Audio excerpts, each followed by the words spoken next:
Alors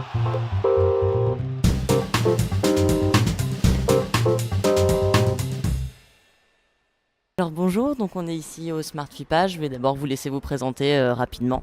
Alors, je suis Gérald Lubovic, je suis producteur interactif. J'ai une société qui s'appelle Shubat, qui réalise des documentaires interactifs et des projets transmédia. Et je suis également président de l'association Storycode qui est présente ici et qui organise un hackathon pendant lequel une trentaine de personnes vont développer un projet transmédia autour d'un documentaire de France Télévisions. Voilà. Ok, donc on aimerait savoir qu'est-ce qui vous a intéressé en premier lieu dans le transmédia. Pourquoi le transmédia? Alors, le transmédia en lui-même m'a pas intéressé directement. C'était la possibilité, en fait, l'envie de raconter des histoires, d'abord de façon un peu plus large, un peu plus développée, un peu plus profonde, avec des médias que je connaissais de plus en plus, eu égard à mon parcours. En fait, j'ai été photojournaliste pendant 15 ans et j'ai couvert essentiellement du news. Et quand on couvre du news, en fait, on se retrouve très très vite à ne faire que quelques photos, à ne pas explorer les sujets qu'on travaille. Et donc ça m'a frustré pendant pas mal de temps. Par ailleurs, j'étais un peu dans l'informatique, je développais mes sites, ce genre de choses.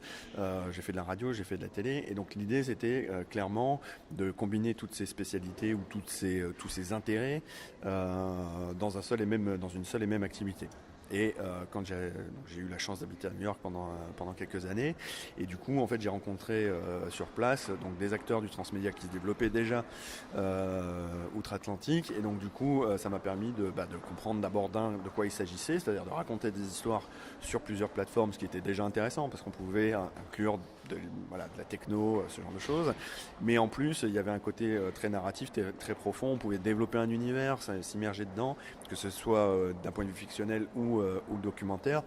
Ma sensibilité étant plutôt documentaire, je me suis plutôt dirigé vers ça, mais en fiction, ça marche très très bien aussi, et en pub aussi. Donc voilà, c'est une technique, une méthodologie, on va dire, qui est assez intéressante pour ça. Super, merci. Qu'est-ce que vous conseillerez aux jeunes qui ont envie de se lancer dans l'aventure transmédia, de pouvoir travailler dans ce domaine-là? Alors le conseil, c'est tout d'abord d'être curieux, mais ça dans tous les domaines, et c'est fondamental d'être curieux. C'est-à-dire que globalement, j'enseigne par ailleurs, je donne des cours à Sciences Po et ailleurs, et ce qui manque, c'est la curiosité. Alors, quand on parle de jeunes, je suis pas si vieux que ça, j'ai 36 ans, mais on parle génération millénium, etc. Et on s'attend à des gens plutôt natifs en termes de digital, avec tablette, iPhone, etc. En fait, la vérité, c'est que non. La vérité, c'est que les usages sont mal connus ou sont mal interprétés.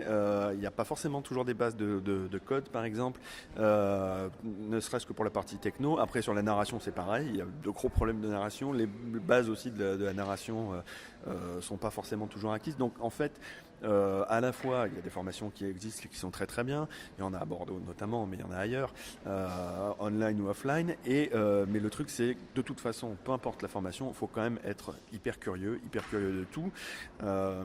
Pour donner un exemple, dans mon Feedly, donc dans mon flux RSS, je dois avoir à peu près 300 blogs, sites, parutions que je lis régulièrement, et ça couvre énormément de choses. Ça parle de l'éditorial, du documentaire, de la techno. Voilà, par exemple, le dernier truc en date, l'annonce de Microsoft et de ses Google holographiques.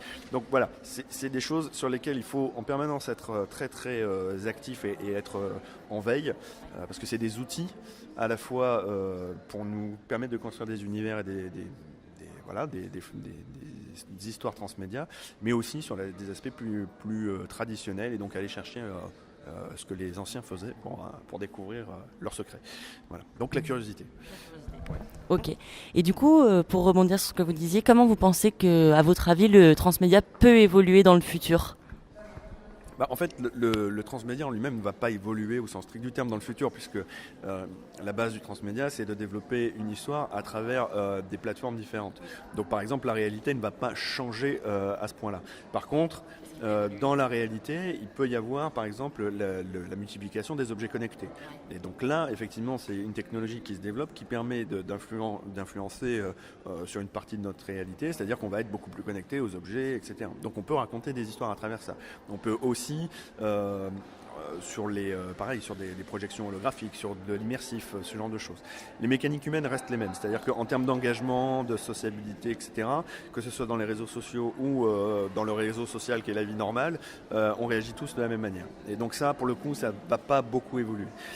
Donc à mon avis, la place du transmédia ne va pas fondamentalement évoluer en termes de technique. En termes de place dans l'industrie, il se peut que ça évolue, mais ça c'est une prise de conscience des diffuseurs et des acteurs principaux, majeurs, un peu costauds, à savoir les studios de jeux vidéo, les diffuseurs télé, les grands éditeurs, mais aussi les petits, c'est-à-dire qu'on est une myriade de petites boîtes de production ou de petits diffuseurs, etc., qui doivent prendre conscience qu'à un moment donné, la manière de raconter une histoire, la manière de faire vivre une franchise transmédia, c'est aussi important de se pencher sur ces stratégies-là que de développer une vraie histoire. Donc voilà, on va dire que ça va être plus une adoption progressive de la technique et aussi des standards mis en place pour rendre plus efficace, pour que ça soit plus simple, que les gens puissent se payer dessus, puissent manger avec ça, etc.